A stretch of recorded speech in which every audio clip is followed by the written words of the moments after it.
Halo, bertemu kembali di channel berfisika.com, channel yang akan membahas segala hal dalam fisika dasar. Oke, kita latihan soal-soal lagi ya, soal UTS 1, fisika dasar 1A tentang bab benda tegar ya. Tidak masalah ya, ini hanya review-review saja. Mudah-mudahan bermanfaat ya buat teman-teman. Oke, contoh variasi yang kesatunya ini adalah sebuah batang mempunyai pusat massa pastinya ya. Kalau batang simetris, kira-kira pusat massanya di mana teman-teman? Pusat massanya biasa di tengah-tengah, di sumbu simetrisnya di tengah-tengah. Nah, berarti seperti ini. Jadi dia akan bergeraknya itu adalah yang ditinjau pusat massanya ya. Jadi batangnya nanti punya posisi di sini gitu awalnya. Nah, seperti itu. Oke, seperti apa?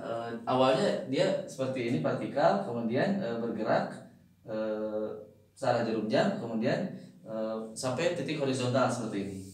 Nah, pertanyaannya adalah pada saat batang horizontal, kelajuan sudut omeganya ya. Oke, teman-teman, kita jawab saja. Nah, sistem ini terisolasi ya karena tidak ada gaya dorongan luar, gaya luar tidak ada ya. Jadi yang menyebabkan benda berputar, torsinya juga tidak ada ya dari luar gitu. Ini benar-benar sistem berjalan gaya internal saja ya, gaya gravitasi. Berarti kita gunakan teorema energi mekanik ya, delta EM sama dengan 0 seperti biasa ya. Berarti energi mekanik awal itu sama dengan energi mekanik posisi akhirnya. Energi mekanik awal dia punya energi potensial, teman-teman kan di sini punya energi potensial ya, UI, oke. Ditambah energi kinetiknya enggak ada ya, 0. Karena tidak ada kecepatan ya. Oke, yang ini berarti adanya kelajuan, adanya energi kinetik. Yang ini berarti posisinya saat di bawah, berarti 0 ya, energi potensialnya. Nah, energi potensial ini teman-teman tinjau pusat massa karena ini benda tegar. Berarti pusat massa ketinggiannya kalau ini kita anggap di sini titik acuannya 0,0, berarti ketinggian ini adalah L/2. Jadi pusat massanya itu berada di L/2. Jadi gaya gravitasinya akibat pusat massa adalah mg L/2 sama dengan setengah inersia omega kuadrat. Nah, omeganya dapat ya. Nah, inersianya apa? Inersianya batang. Batang kalau diputar di porosnya di pusat massa itu 1/12. Tapi kalau di ujung berapa teman-teman? Pakai dalil sumbu sejajar ya. Berarti I batang adalah I pusat massa ditambah momen inersia yang baru ya. Pergeserannya berarti M dikali D kuadrat. Nah, ini adalah 1/12 ml kuadrat ditambah M. Nah, ini setengah L ya. Nah, karena dari pusat massa ke poros yang ini setengah L. Nah, berarti 1/12 ml kuadrat ditambah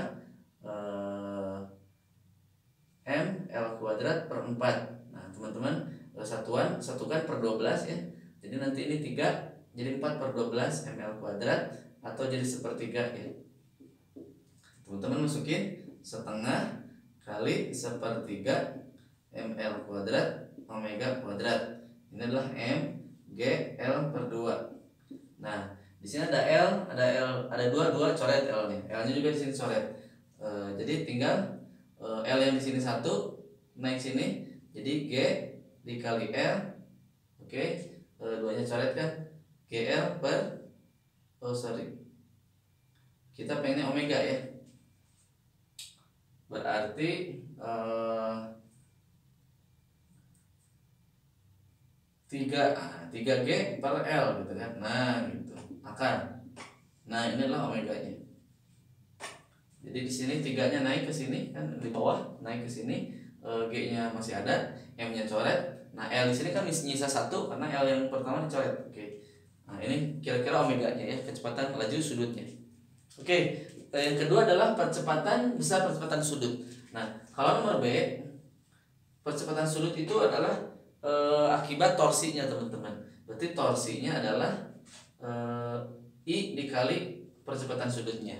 Torsi itu adalah gaya yang menyebabkan benda berotasi. Kira-kira apa yang menyebabkan dia berotasi? Itu gaya internalnya, gaya gravitasinya. Nah, gaya gravitasi itu bekerjanya di pusat massa teman-teman, di sini ya, bukan di sini karena ini benda tegak. Berarti gayanya, oke, gaya dikali lengannya yang mana? Pusat massanya setengah, berarti pusat massanya L/2 ditinjau dari poros ini kan, ini jaraknya adalah L/2, ini kan porosnya.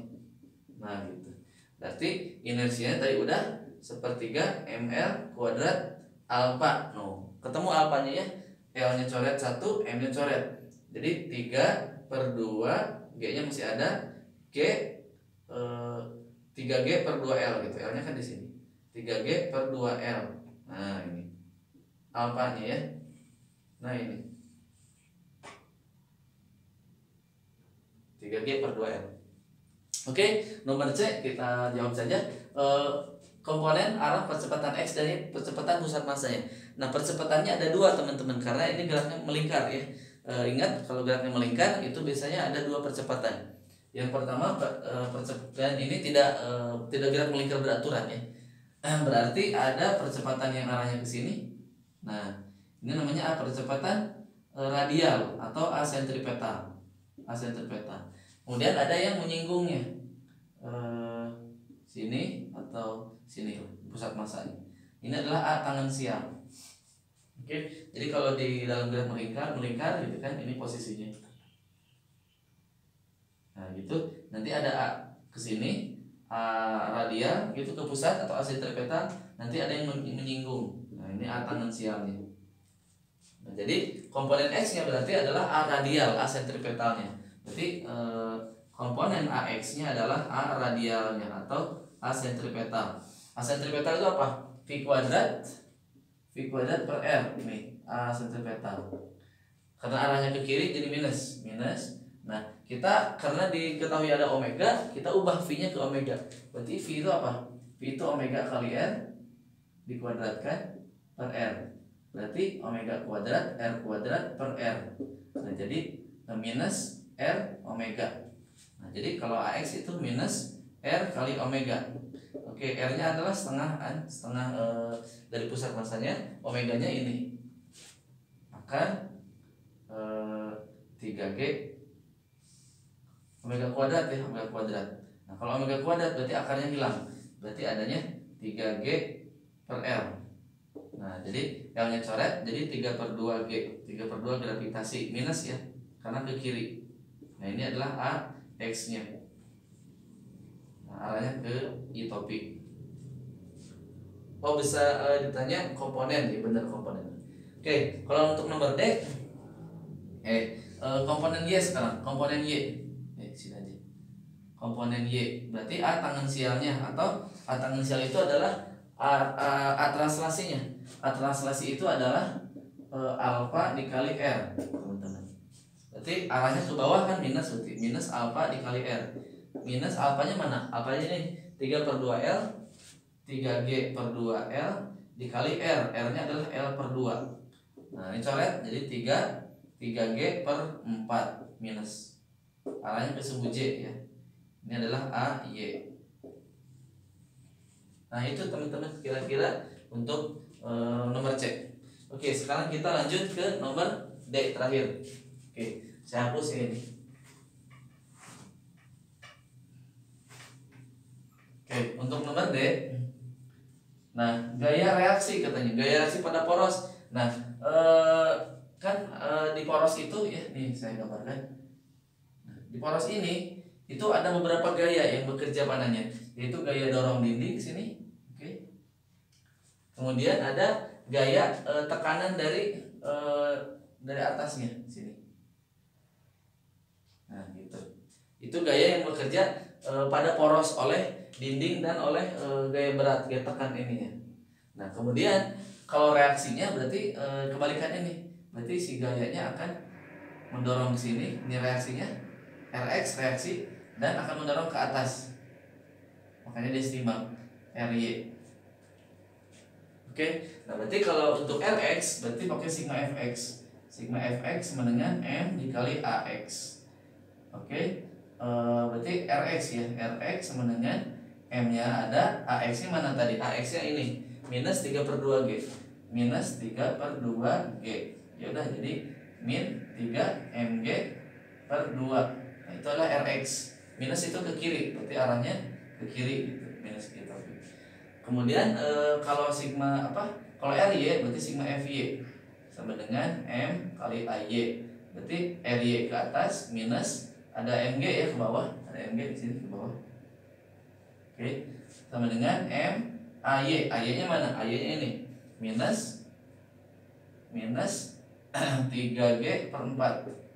Oke, berarti Ry-nya adalah sama dengan Mg-nya di situ pindahin positif dikurangi 3 Mg per 4.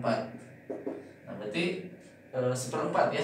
Jadi Mg per 4 berarti ya.